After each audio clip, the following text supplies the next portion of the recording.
Muy buenas noches, gracias por acceder a esta conversación.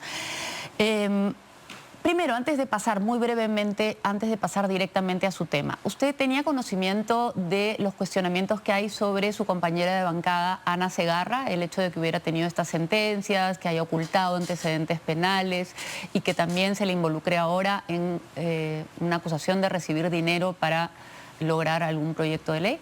Bueno, en principio, buenas noches, Sol. Buenas noches. Creo que es importante que los políticos podamos comunicar, aclarar y esclarecer las cosas. Sobre lo que me estás preguntando, nos hemos ya comunicado con la congresista Segarra para que en el transcurso de las horas podamos escuchar sus descargos como corresponde, ¿no? Hay información que también hemos tomado conocimiento con el transcurso de las horas y yo espero escuchar los argumentos suficientes para tomar un criterio en unidad de bancada, como corresponde. Una sentencia de una corte no es un argumento suficiente, porque la pregunta que le estoy haciendo es muy clara. Sí. ¿Usted sabía de esta sentencia? ¿Sabía que la señora se le acusaba de haber ocultado antecedentes penales o recién se ha enterado? Las sentencias se declaran en la declaración jurada de cada congresista, de cada político, cualquier tipo de situación jurídica que pueda tener. Y justamente ella lo que le dice es que lo ocultó. Pero por lo que yo he estado viendo es que ha ido avanzando el proceso y evidentemente no se ha declarado todos los avances procesales y está en una instancia de casación. Entonces, por eso digo que esta semana, en estos días, porque estamos en actividades protocolares, vamos a solicitar, y ya la hemos citado, para que nos comente, nos dé la información y nos dé por encima de todo los descargos, que es importante. Acá hay que basarnos en los hechos y en los descargos de las personas y siempre bajo la presunción de inocencia. Cuando ya hay sentencia ya no hay presunción de inocencia, pero bueno, pasemos a su tema, donde sí todavía hay presunción de inocencia. Una de las cosas que más llama la atención es que a usted se le haya involucrado en una denuncia de violación sexual. Pero usted le adelantó a Juana que está muy tranquilo y usó una palabra particular, dijo que está científicamente tranquilo. ¿Eso significa que usted ha hecho pruebas de algún tipo para estar absolutamente seguro de que puede probar su inocencia en el acto de agresión sexual? Con la suma contundencia, que lo dije hace 6 meses, 6, 7 meses, que no tenía nada que ver, y hoy lo puedo ratificar. No tengo nada que ver en esa denuncia, y vuelvo a decir la frase que ya he mencionado. Científicamente estoy muy tranquilo porque ello confirma lo que mencioné justamente hace 7 meses, y no es verdad que yo haya participado del delito que se pretendió involucrarme. Ahora, obviamente, si me permite, Sol, es una investigación reservada.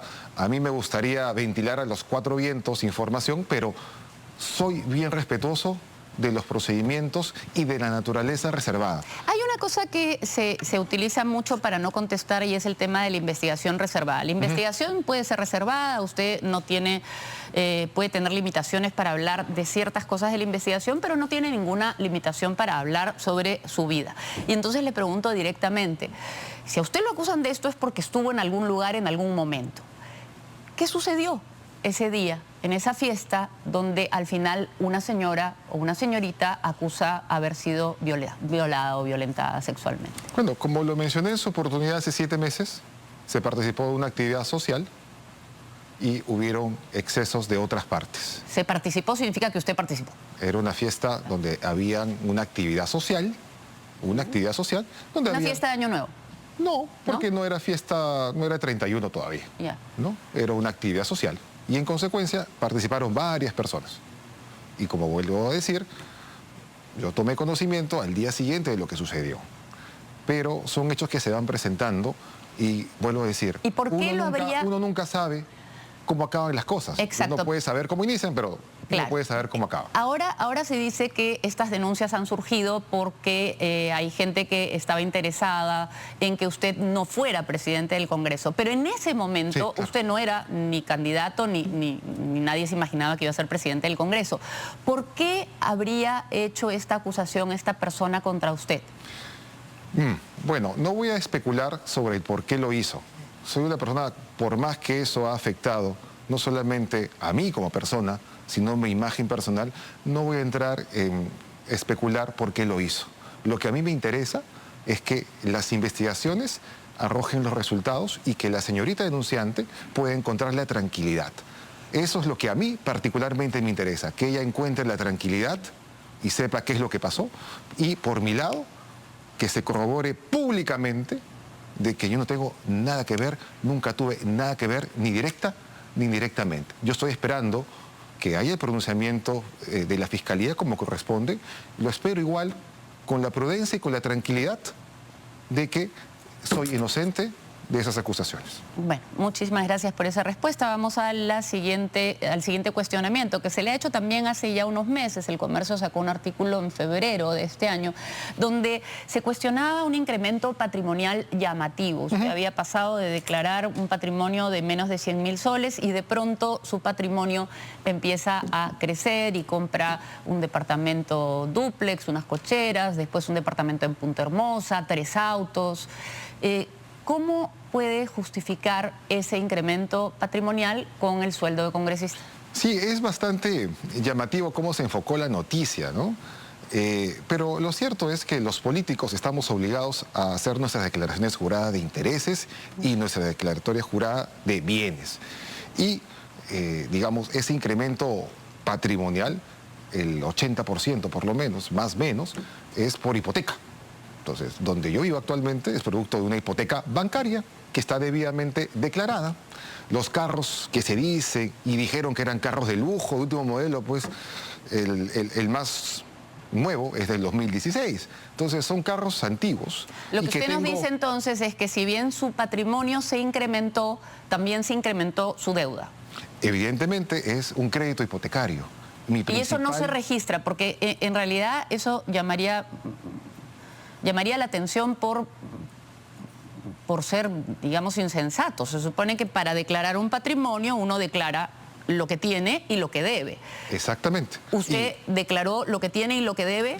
Mis declaraciones juradas se presentan todos los años y en el segundo año, si es que no me equivoco, se puso ahí con énfasis, todavía puse el énfasis.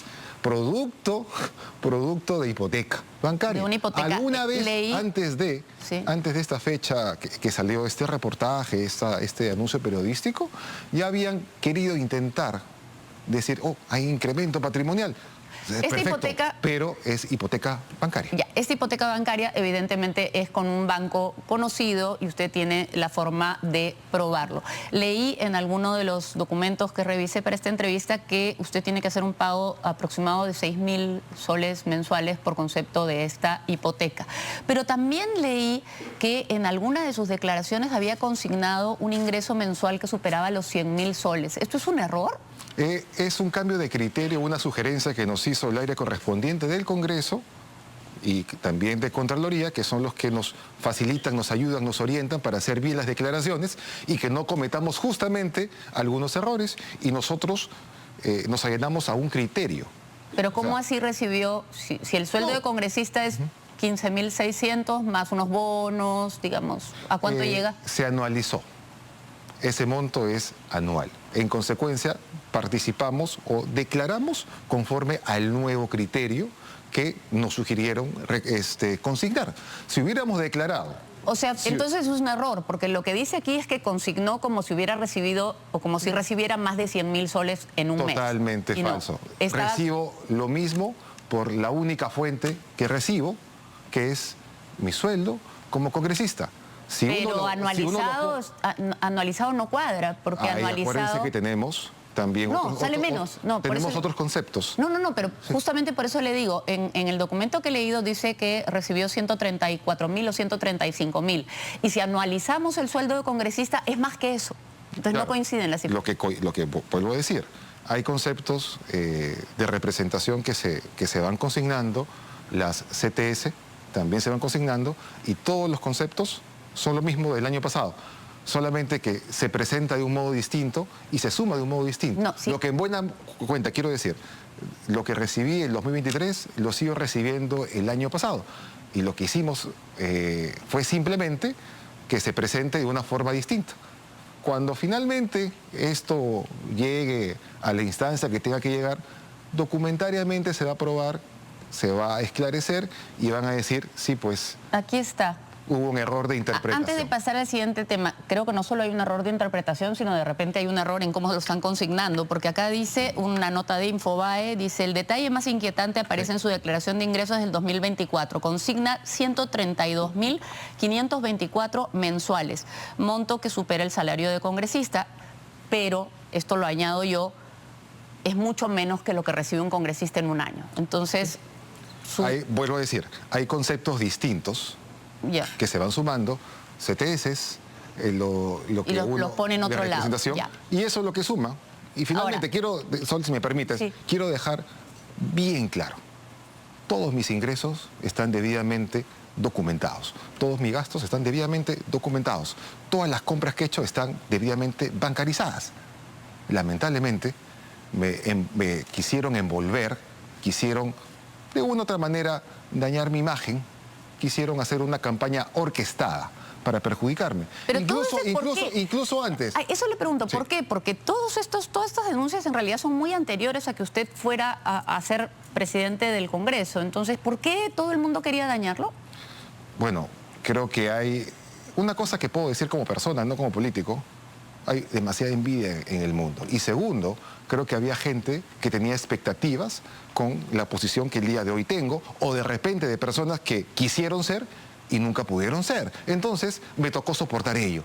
Y yo, pese a las situaciones que he pasado el último año, que han sido bastante complicadas, más que como congresista político, sino a nivel personal, estoy acá, como tú lo has destacado. Sí, hay que destacar que está acá. Ahora, quiero pasar al siguiente tema, porque no solo son estos cuestionamientos, sino hay un cuestionamiento político también. Usted fue el autor del último informe que excluyó a la presidenta Dina Boluarte de una acusación en la Subcomisión de Acusaciones Constitucionales. Y ahora forma parte de una mesa directiva que se considera una mesa de alianza al Congreso. ¿Usted es un aliado de la presidenta Dina Boluarte, entonces? Creo que ese es un enfoque que se quiere o que se pretendió dar.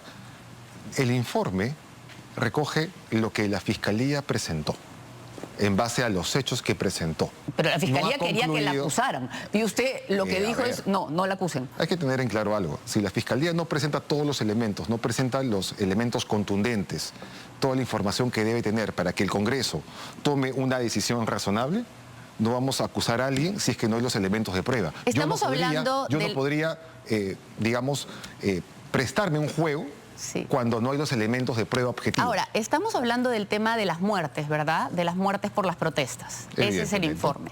Y la pregunta que muchas personas se hacen es, ¿cómo así el Congreso puede decidir tan fácil en un solo informe que hay o no hay pruebas, cuando normalmente este tipo de acusaciones requieren investigaciones muy complejas que deberían estar a cargo del Poder Judicial? Y sin embargo, a nivel de Subcomisión de Acusaciones Constitucionales, se archivan las denuncias diciendo simplemente, bueno, no hay pruebas. Evidentemente, no necesariamente para el Congreso van a haber todas las pruebas. Para eso se abren los procesos, para analizar las pruebas. Justamente usted lo acaba de mencionar. No habían los elementos en ese momento con los actuados que presentó la Fiscalía, que además solicitó, ¿saben qué? No le investiguemos, investiguémoslas después. Puede ser por un criterio o por otro criterio, pero lo cierto es que presentó ese documento. ¿Y usted qué piensa del tema? Mire, yo creo que dentro de las protestas que hubieron excesos muy puntuales, muy específicos, que lo está determinando la Fiscalía y que va a tener que proceder conforme a sus competencias, y finalmente el Poder Judicial tendrá que sancionar a los responsables. Pero de los elementos que se han mostrado, la Fiscalía no ha podido, al día que se tomó la decisión, demostrar indubitablemente, de que hubieron cadenas de mando, hubo una indicación expresa de actuar de una u otra manera. No ha habido documento que Eso es lo que para usted ha determinado que no deba proceder la acusación constitucional. O sea, usted lo que esperaba era una orden exacta, como si alguien fuera a decir, bueno, no sé, quizá pasa, pero es que uno no se imagina que alguien vaya a decir, vaya y mátelos a todos. O sea, en otras palabras, usted me dice que salvo que encuentre un papel en el cual digan, vaya y mátelos a todos, no hay mérito a... Hay que entender la naturaleza de las directivas que se dan y las funciones y competencias de cada instancia. Bajo ese entendido, vuelvo a reiterar, la Fiscalía, al momento que sustentó en las audiencias, no ha podido demostrar sus hipótesis y en consecuencia, si no hay elementos concretos, tangibles y no demuestra nada, no podemos acusar a las personas en ese momento. Okay. Si después encuentra elementos, comprueba sus tesis, sus hipótesis, las puede confirmar, será distinto quien tenga la responsabilidad de emitir un informe, tal vez. Vayamos a otro tema político que importa mucho, su posición respecto a la minería ilegal. Somos Perú, tengo entendido, ha sido de las bancadas que ha apoyado que se extiende el reinfo. En otras palabras, se percibe como un partido que no está muy en contra de la minería ilegal o la minería informal, como le dicen algunos, que es diferente, pero sí, lo informal es ilegal porque no está de acuerdo a ley. ¿Cuál es su posición en particular respecto al tema de la minería ilegal? Mire, ¿y cómo se va a plasmar esa posición en su gestión? Yo creo que es importantísimo que podamos llamar a un diálogo un poco más serio. Creo que el Ejecutivo ha fracasado respecto a las acciones que deben implicar llegar a un punto de equilibrio, porque hay una realidad social que no se puede tapar. Y también hay escenarios legales que están vigentes. Si el Congreso no tiene ese rol articulador y promotor, porque hasta ahora no lo hemos podido hacer. ¿Promotor de qué? Promotor del consenso, de encontrar una fórmula de equilibrio entre lo que ha presentado el Ejecutivo como iniciativas legislativas, como también propuestas de congresistas que entienden las dinámicas de ese sector que también se ve afectado. Lo que quiero decir en buena cuenta es que tenemos que promover un diálogo y que del mismo Congreso encontrar ese punto de equilibrio que al día de hoy no hemos podido encontrar. Pero usted sería partidario de extender el reinfo a través de, como quiera que lo llame, una nueva ley MAPE. ¿Va a promover ese tipo de iniciativas? La denominación es lo de menos. Finalmente hay que atender esa realidad que está vigente y que aún no se ha solucionado el día de hoy. Y uno de los retos de la mesa directiva, en general, de este Congreso unicameral que acaba, tiene que ser dejar ello orientado de tal manera que se logre un equilibrio producto del consenso. Eso es lo que vamos a promover con énfasis. Bueno, muchas gracias. Una última pregunta y quiero una respuesta sumamente breve. Una empresaria, Blanca Ríos, dice que ha entregado dinero, que todavía no lo puede probar, pero que ha entregado dinero y que usted estaba en la Comisión de Presupuesto y que de alguna manera lo que dice es que usted estaba involucrado en esto. La pregunta es muy concreta. Esta señora no tiene pruebas, pero usted nos puede asegurar que durante los siguientes meses o semanas no van a surgir evidencias de que usted ha recibido en algún momento dinero por promover algún tipo de iniciativa legal. Lo que puedo decir con suma claridad es que a esa señora, que no la conozco, no me acuerdo de ella, ninguna otra persona puede acusarme a mí de haber participado de ese tipo de actos. Lo que quiero decir y destacar es que justamente esta señora que apareció hace un par de días lo hizo en un momento de campaña electoral, donde los hechos se suscitaron hace como 2 años aproximadamente. Bueno, la pregunta era, sí, ¿nadie más va a salir con pruebas? Evidentemente nadie más puede salir a acusarme a mí de ese tipo de actos.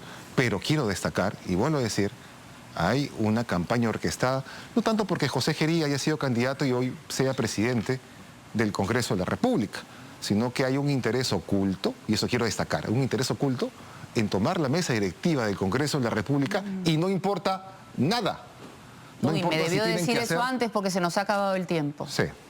¿De quién es el interés oculto, chiquito? Habrá que ir conociéndolo poco a poco. ¿Del que quería tomar la mesa directiva? No necesariamente de quién. No va por ahí el tema. Hay intereses ocultos. Muchísimas gracias por haber estado con nosotros. Gracias por la invitación. Esta noche.